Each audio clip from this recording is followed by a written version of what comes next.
Paimon was scared to death when the chain broke, Paimon was sure something had gone horribly wrong. Magic is a performance art. A magician has to get creative to keep the audience on tenterhooks. That's our job. So I tweaked Caesar's original setup a little to keep it fresh. I was honestly a little nervous during the live performance. The thought of falling, suddenly feeling weightless, seeing the sky and the ground spinning and spinning. Sometimes, I can't help but wonder what Caesar thought in those final moments.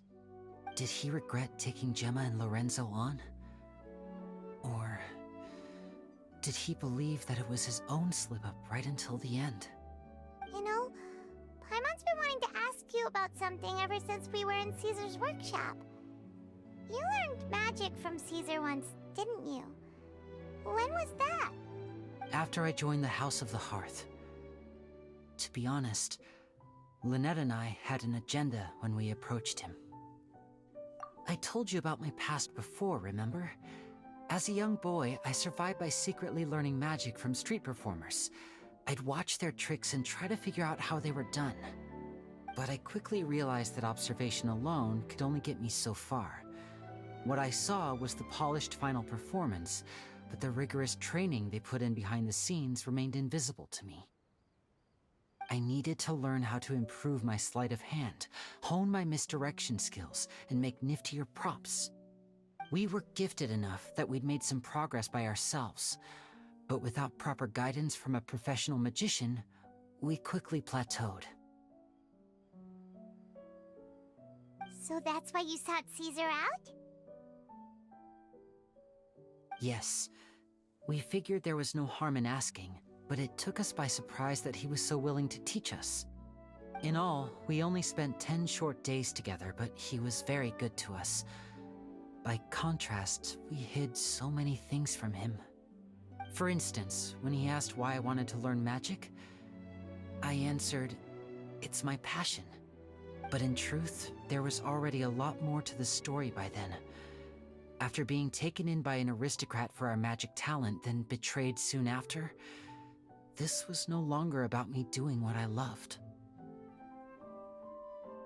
What amazed me was how the lie escaped my lips even as I was hesitating over whether to tell him the truth. Trust is a beautiful thing. Sadly, I'd forgotten how to trust by then. Lenny... Still worried about the way I feel? You really are a gentle soul, aren't you? But don't worry, I'm used to it now. From the mansions of the elite to the House of the Hearth, lies and selfishness have followed me and Lynette everywhere we go. After Caesar went on tour, we became busy with our missions. The next we heard of him was that he'd fallen to his death, and was now declared to be the Phantom Weasel. That night, I remembered his smile. But as I lay there, I didn't know what to say to him. To keep secrets is to put up walls. The longer you keep them up, the less you let people in. Then, one day, you look around and realize your life is like an empty auditorium after a show, full of seats once occupied by all the people who left.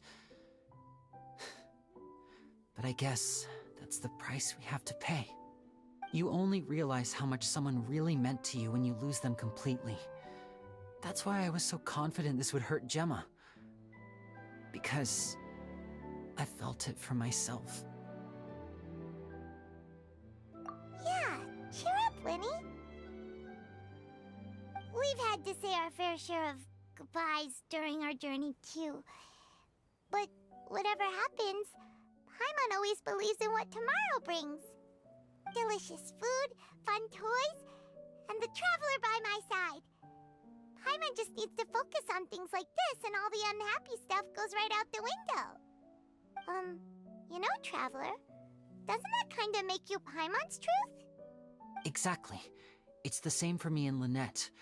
We are the truest thing each other has in the world, and nothing can replace that.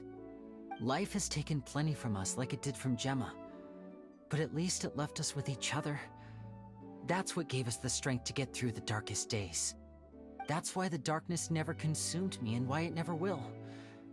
maybe we live in the shadows too, but we remember every precious ray of light that shines through. Alright, time to lighten this conversation up a little. What did you think of the show tonight? Were you happy with it? It was amazing!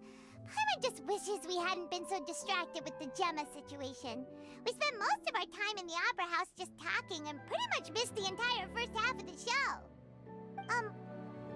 Lenny, could you do just one more trick for us? Whoa, that's a bit of a tall order, I'm afraid. The show's just finished, so my sleeves are decidedly card-free right now. Aw, come on! Surely you can think of something. The Lenny Paimon knows can do anything if he puts his mind to it. Oh, all right then. I'll give it a go, but only because it's you. Watch closely. I have a flower in my hand. You liar! There's nothing in your hand! We ain't going along with this! Huh? My goodness, you're right. But I could have sworn I brought one here with me. Okay, try this. Count down with me. 3, 2, 1. 3, 2, 1! Now, have another look around. Maybe the flowers appeared somewhere else. Really? Let's see. Wow, there it is! Oh, this is a different flower from the last time, right? This one's called, oh yeah, a rainbow rose. But more importantly, Paimon has to know how the trick is done. Please, Lenny, pretty please! Well, if you want to learn magic, you'll have to start by addressing me as teacher. Ugh. Fine. Please, teacher, please! Since you asked so nicely, I'll share one little tip with you. Namely, the student of magic cannot solely rely on others being prepared to reveal their secrets. You have to observe, think, and find the answers for yourself. Is that it? Look at the time. We shouldn't linger here too long. Thanks again for coming to see my show. I bid you both good night. I look forward to seeing you again. All right, fine. See ya. Shall we head back down too? Oh, Paimon can't wait to read The Steambird tomorrow. Paimon bets Linny and Caesar will be plastered all over it. Let's head to the Steambird's offices tomorrow morning and see what we can find out.